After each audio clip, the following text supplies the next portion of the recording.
Welcome everyone to Marvel Hub. This is DK Dynamite, and today I'm going to be going into Thor 4 and Guardians of the Galaxy Volume 3. So before I even jump into that, there is a question that people have been asking all over Reddit, all over YouTube, as to how the Hulk brought everybody back by snapping his fingers. Because if you think about it, if people were in an airplane when the pilot got dusted, don't those people die as well, the passengers, so to speak? And I think the easy answer to that is this: when you snap your fingers, the Mind Stone is very important because it allows you to think about anything you want and to make that happen. So when the Hulk brought people back, maybe he thought about it where, hey, if people were flying planes, driving cars, jumping off of a cliff somewhere, if that was happening, then he'll bring people back at the perfect moment where they can still live. So if they were flying a plane, then maybe the passengers won't be in that plane anymore since it's 5 years later, but the pilot himself or herself could have enough time to fly normally and do whatever they were doing originally.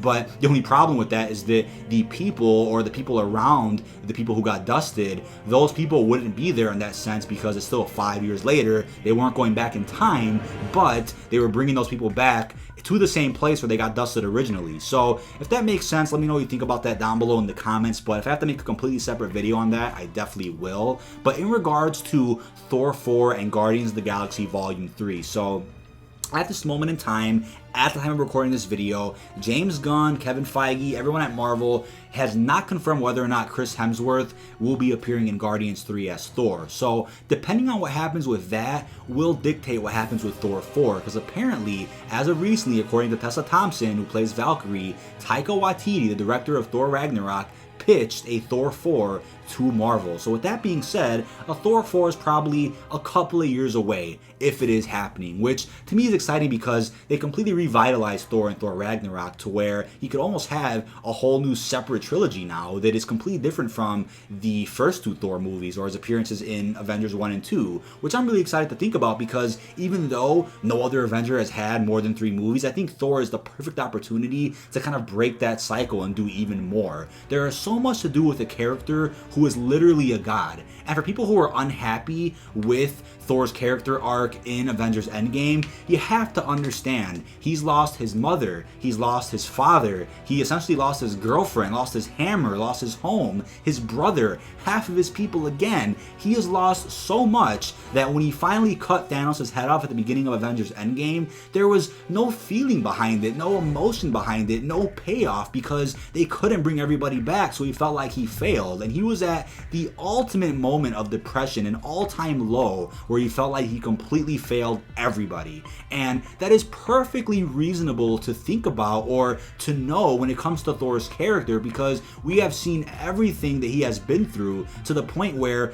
looking at his character arc now, yeah, he's lost everything, and all he has left is a couple of Asgardians who now live in, I believe, Scotland and New Asgard, along with Valkyrie, Korg, and Meek. That is all he has left, but he was at such an all-time low in Endgame that it took for them finally defeating Thanos for him to wake up and realize that he still has more to do. But instead of giving him such an easy send-off to where, oh, now he's happy and he'll rule Asgard with Valkyrie, instead of giving him this bright, happy ending, they open up the door to so much more storyline in the galaxy, and that's great. I don't know why people wanted this simple ending where Thor is just going back to the boring old Thor we knew from, let's say, Thor 2 or Thor 1, where he just wanted to be king, sit on a throne, and rule Asgard.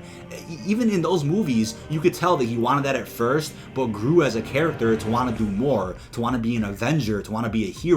And that's the Thor we know now. So at the end of Endgame, when he finally wakes up and he finally gives Valkyrie the throne, tells her to rule Asgard, I thought that was a very fitting ending to his character, or a proper send-off just for Phase 3, so that when he does return in Phase 4, he is a completely revitalized character again, building off of Thor Ragnarok, going into some deeper mythos that Thor has in the comics, and the possibilities of that now is fantastic. And I'm sure Taika Waititi sat down with the Russo brothers and ensured that if there is a Thor 4, it definitely perfectly builds off from the ending that we got in Avengers Endgame, which I'm really looking forward to. So in terms of him appearing in Guardians 3, that's definitely a possibility. Maybe that's why we don't know much about Guardians 3 right now, because it's a spoiler for Endgame. Maybe that's the case. Maybe he's in Guardians 3, and then at the end of Guardians 3, he goes off on his own, and that leads into Thor 4. Maybe that's the case, or maybe he's just in a Thor 4 and makes a cameo in Guardians 3. We have no idea how that's going to work just yet, but I'm really happy with what they're doing with Thor right now. His arc is absolutely wonderful.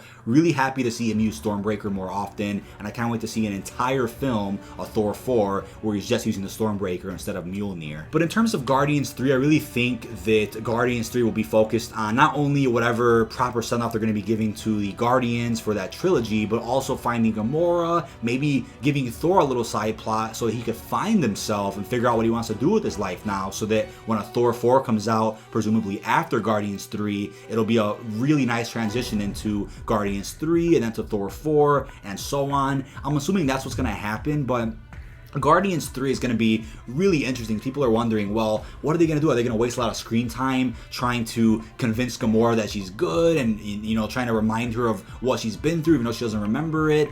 Are they going to waste time on that? Or could they actually resolve that plot within the first act of the movie itself, where Nebula sits her down and shows her all her memories so that Gamora can then have a heartfelt conversation with everybody and sort of warms up to the group, since she didn't go through the past, 4 years of the Guardians went through from Guardians 1 and 2 into Infinity War. She didn't go through that, so now she has to warm up again. But I'm pretty positive James Gunn is a GOAT when it comes to the Guardians of the Galaxy, where he won't waste the entire movie re-establishing Gamora with the Guardians before sending them off and ending his trilogy. I'm sure they wrote it so perfectly to where they resolved that Gamora plot while going into other stuff with Adam Warlock and other characters that were teased in Guardians 2 and so much more. And Thor would make that a great storyline as well. Thor would make it funny, Thor would make it interesting. They can go into some pretty crazy villains they can face with Thor's power now. There is so much they can do to where Thor doesn't take away from the love that we have for the Guardians, for the good screen time we're going to have with the Guardians, but can simply add to that chemistry. But who knows, maybe Thor will eventually return to New Asgard and rule alongside Valkyrie. Maybe he'll get together with her in a relationship. We have no idea what can happen, but I'm pretty positive when Taika Waititi returns to do Thor 4, we will see the return of Thor, Valkyrie, Korg and Meek, and other familiar characters from previous Thor movies, in the sense that we'll see some flashbacks. We might even see Hela